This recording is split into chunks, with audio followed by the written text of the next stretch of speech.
Hi friends, welcome to my पाठशाला। मैं JP से आप सब लोगों का स्वागत करता हूँ इस चैनल में। सुबह के 6 बजे हम लोग सीखेंगे वोकैब। आज वोकैब डे 69 है आपका। और जिन्होंने भी पुराने वीडियोस मिस किए, प्लीज प्लेलिस्ट में जाके सारे वीडियोस देख ले, बार बार रिवीजन कीजिए उसको। और वीडियोस को हमेशा अंत तक देखिए, बहुत कम लोग होते हैं जो पूरा देखते होंगे, ठीक है। और वीडियोस का हमेशा नोट्स बनाइए और उसको बार बार रिवीजन कीजिए आप लोग, ठीक है, वीकली बेसिस पे या फिर ओके ऑन डेली बेसिस। तो चलिए, जो पहला वर्ड है that is encumbrance is the first word, encumbrance, ठीक है। एक नाउन होता है ये एनकम्ब्रेंस, जिसका मीनिंग क्या होता है आपका, समथिंग विच इज बर्डनसम या फिर विच इज यूजलेस, ओके, और which acts A hindrance. Hindrance का मीनिंग क्या होता है कि ऑब्स्टेकल, ठीक है, ऑब्स्टेकल, बाधा है ना, हिंदी में बोलते हैं बाधा बोलते हैं इसको। तो कोई भी ऐसा चीज जो बर्डनसम हो। बर्डनसम मतलब क्या होता है, लाइक मतलब बोझ टाइप, ठीक है, बोझ जो होता है वो क्या होता है, यूजलेस होता है वो चीज, है ना। तो कोई भी ऐसा चीज जो अगर बर्डनसम हो, ओके, बर्डनसम हो मतलब एज ए बोझ टाइप हो, या फिर यूजलेस हो जो किसी काम का नहीं हो, या फिर कोई हिंड्रेंस हो, ठीक है, कोई ऑब्स्टेकल हो, ठीक है, बाधा कोई हो, तो उस केस को हम लोग कहते हैं एनकम्ब्रेंस कहते हैं हम लोग, ठीक है, एनकम्ब्रेंस। जैसे कि इस इमेज में अगर आप देखोगे, शी वांट्स टू मूव, ठीक है, यहाँ से यहाँ जाना चाहती है वो ऐसे, लेकिन आगे एक बड़ा सा वॉल आ गया, ठीक है, ऑब्स्टेकल आ गया, एक इम्पेडिमेंट आ गया, तो इसके कारण वो मूव नहीं कर रही है, मूव कर नहीं पा रही है, फाइन। तो इसको कहते हैं हम लोग एनकम्ब्रेंस। इसके सिनोनिम्स जान लेते हैं। इम्पेडिमेंट का मतलब क्या होता है आपका, ऑब्स्टेकल, ओके, इम्पेडिमेंट बाधा, या फिर रिस्ट्रेंट, ओके। रिस्ट्रेंट का मतलब क्या होता है, जो आपको ऐसे होल्ड करके रखता हो, ठीक है, जैसे अगर चेन वेन में अगर बांध दिया तो यू आर रिस्ट्रेंड, है ना, तो उसी का नाउन फॉर्म है रिस्ट्रेंट। तो रिस्ट्रेंट होता है आपका एक तरह से जो आपको बांध के रखता है, जो आपको रोक के रखता है। या फिर obstruction, impediment, almost similar meaning है। सो दीज आर इम्पेडिमेंट या फिर these are all obstructions, you can say, okay, on the path.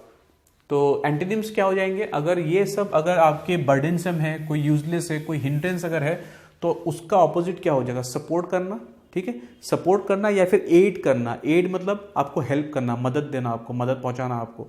तो सपोर्ट, एड या फिर एडवांटेज, ओके। कोई चीज अगर यूजलेस है, कोई अगर हिंड्रेंस है, लेकिन एडवांटेज क्या हो जाएगा उसका, बिल्कुल एंटोनिम हो जाएगा। तो सपोर्ट, एड, एडवांटेज आपके क्या हो जाएंगे, आपके एंटोनिम्स हो जाएंगे, फाइन। सेंटेंस हमारा क्या है, a big rock acted as an encumbrance on the way to hills, ठीक है, आप हिल्स में जा रहे थे तो सामने बहुत बड़ा रॉक आ गया, तो वो क्या एज ए एनकम्ब्रेंस वो एक्ट किया, फाइन।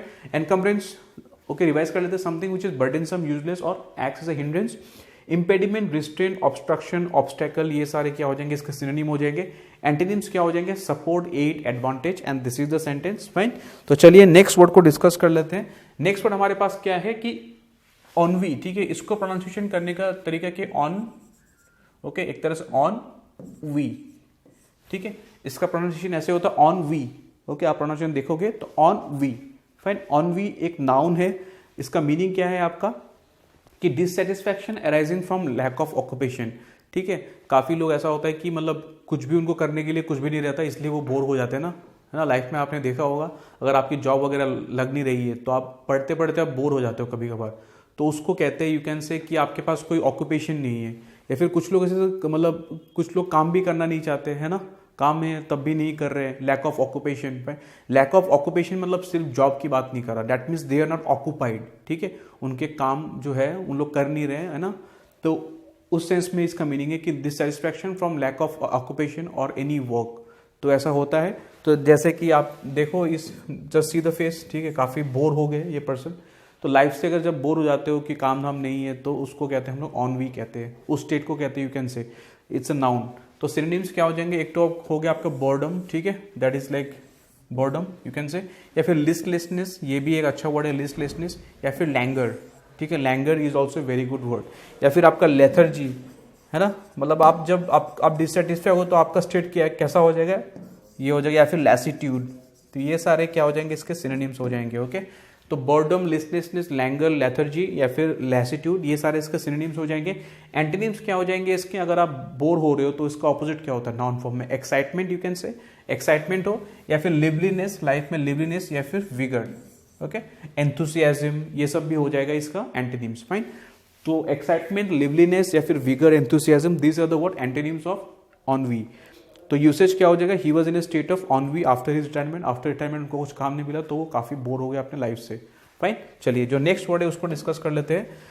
नेक्स्ट वर्ड हमारे पास है क्यूपिडिटी। Cupidity, fine. क्यूपिडिटी एक नाउन है जिसका मीनिंग क्या होता है क्यूपिडिटी, कि ग्रीड फॉर मनी और वेल्थ। ग्रीड मतलब क्या है कि एक्सेसिव डिजायर फॉर मनी या फिर वेल्थ या फिर कोई भी मटेरियल पोजीशन उसमें भी होगा, उसको भी कहते हैं हम लोग मटेरियल पोजीशन, उसको भी हम लोग कहते हैं क्या, cupidity, right. Cupidity material position. तो अगर एक्सेसिव अगर का डिजायर है अगर आपका, जैसे कि इस इमेज में अगर आप देखोगे दिस पर्सन क्या बोल रहे हैं कि इट्स ऑल माइन, और पैसे हैं यहाँ पे, ठीक है, डॉलर्स में है जो भी है, ठीक है, सब चाहिए उसको, तो क्या है वो ग्रीडी है काफी। तो greedy, okay, grid for money, cupidity is a noun, so it's a grid for money और वेल्थ और यू कैन से मटेरियल पोजीशन, उसको बोलते हैं हम लोग क्यूपिडिटी।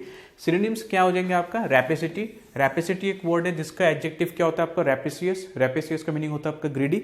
नेक्स्ट आपका एवरिस, ठीक है, एवरिस एक अच्छा वर्ड है और इसका आपका एडजेक्टिव क्या होता है, एवरिसियस, है ना, एवरिस, एवरिशियस। या फिर यर्निंग। यर्निंग भी मतलब क्या होता है, एक तरह से आपको वो चीज चाहिए, ठीक है, ओके, आपको चीज चाहिए, उसको बोलते हैं यर्न करना। तो यर्न का ही नाउन फॉर्म है आपका यर्निंग, फाइन। एंड कॉविचियसनेस, तो ये सब भी बहुत सारे वर्ड है जो आपके इसके सिनोनिम्स हो जाएंगे। तो rapacity, avarice, yearning, so these are the synonyms of cupidity. Antonyms क्या हो जाएंगे, अगर आप अगर आपको कुछ फर्क नहीं पड़ता है, अगर ठीक है आपको कुछ मतलब indifference is the antonym, you can say indifference. Indifference का मीनिंग क्या होता है कि मतलब आप न्यूट्रल हो, है ना, आपको फर्क नहीं पड़ता क्या हो रहा है ना, तो वैसा है कि आपको ग्रीड नहीं, आपको किसी से कुछ मतलब ही नहीं है, ठीक है, ठीक है, आपको मटेरियल पोजीशन आपको नहीं चाहिए, आपको या फिर आपको पैसे नहीं चाहिए, आपको वेल्थ नहीं चाहिए, तो indifference is a very good word, okay. या फिर जेनरसिटी, अगर आप खुद का, अगर आपके पास मतलब आपके अंदर ग्रीड नहीं, लेकिन आप चाहते हो कि आप लोगों को डोनेट करो, आप काफी सारे चैरिटेबल वर्क करो, तो तब भी हो जाएगा। तो generosity is also an antonym, ठीक है। या फिर एपैथी, एपैथी और indifference you can say these are the synonyms, apathy and indifference, fine. Sentence क्या हो जाएगा कि his constant purchase of lottery reflects his cupidity, ठीक है, वो डेली क्या करता है, शाम को जाके लॉटरी खरीदता है कि पैसे आ जाए, ठीक है, तो वो क्या दिखाता है कि उसको काफी पैसों की काफी भूख है उसको, तो इसलिए वो डेली जाके अपना लॉटरी खरीदता है।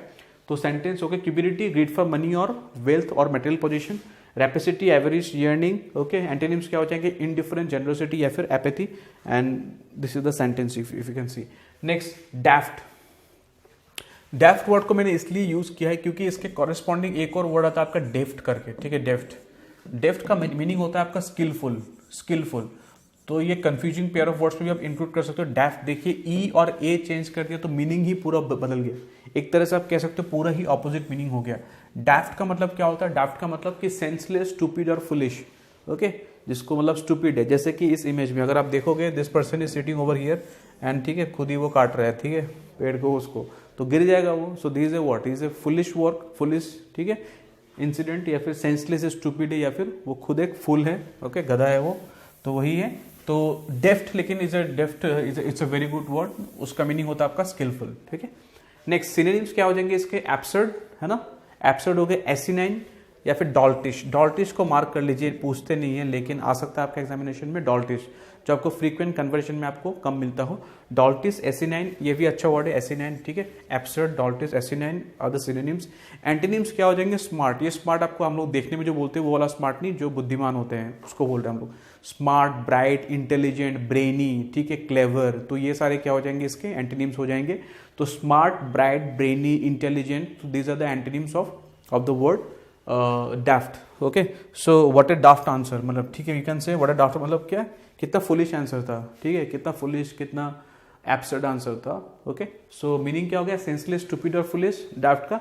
Absurd, doltish, asinine is the word are the synonyms. Antonyms क्या हो जाएंगे, smart, bright, brainy, clever, intelligent, okay. So this is the sentence.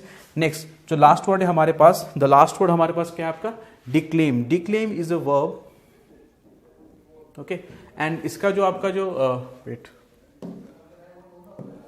इसका जो आपका जो नाउन जो होता है दैट इज डिक्लेमेशन, ठीक है, declamation, and this is E, okay, declamation. इसका मीनिंग क्या होता है, to utter words in an impassion. Impassion मतलब क्या है, फुल ऑफ स्ट्रॉन्ग इमोशंस।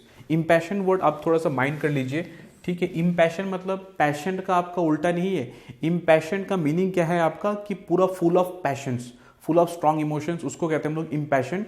तो to utter words in an impassion and loud way, काफी स्पीच वगैरह अगर आप काफी जोर से, अगर आप काफी पैशनेट वे में अगर आप प्रोवाइड करते हो, आप ठीक है, आप डिलीवर करते हो, उसको कहेंगे हम लोग डिक्लेम करना, fine. So to utter words in an word in an impassioned way, full of emotions, ठीक है, full of strong emotions and in a very loud manner, ठीक है। तो एक तरह से एंड इन ए रेटोरिकल वे भी हो सकता है, ओके, रेटोरिकल वे, ठीक है, ये भी काफ़ी अच्छा वर्ड है, रेटोरिकल, ठीक है, रेटोरिकल वे, ओके। तो इसके सिनोनिम्स क्या हो जाएंगे, एक तरह से आप रिसाइटेशन आप ऐसे करते हो आप, ठीक है, कविता वविता, ठीक है ना, वो पोइम वगैरह रिसाइट करते हैं ना, तो ऐसे ही करते, काफ़ी लाउड वॉइस पे, if you can C, okay, recite करना, कॉपी लेके, है ना, सॉरी बुक लेके पोइम को रिसाइट कर रहे, या फिर ऑरेट करना, ऑरेटरी स्किल्स हम लोग बोलते हैं, हमारे जो पीएम है तो उनका काफ़ी ऑरेटरी स्किल्स काफ़ी ज़्यादा है ना, तो is a very good orator also. And okay, deliver मतलब कि delivering speech, you can say deliver speech. तो recite, orate, deliver, this will be the word synonyms of this word. Antonyms क्या हो जाएंगे, अगर काफ़ी जोर से बोल रहे हैं, काफ़ी, ठीक है, लाउड वे में बोल रहे हैं, तो to be quiet, to be silent, so that will be the antonym, to be quiet, to be silent. या फिर मम रहना, चुप रहना एकदम, या फिर म्यूट रहना, ठीक है, मम, म्यूट, ओके, या फिर टू बी साइलेंट, या फिर to be quiet will be the word antonyms of declaim. And usage क्या हो जाएगा, she declaimed against the evils of dowry, ठीक है, डाउरी आपको पता है, तो सी डिक्लेम्ड मतलब सी प्रोटेस्टेड एंड बहुत अच्छा स्पीच दिया है एंटी डाउरी मतलब मूवमेंट के लिए जो भी है, ठीक है।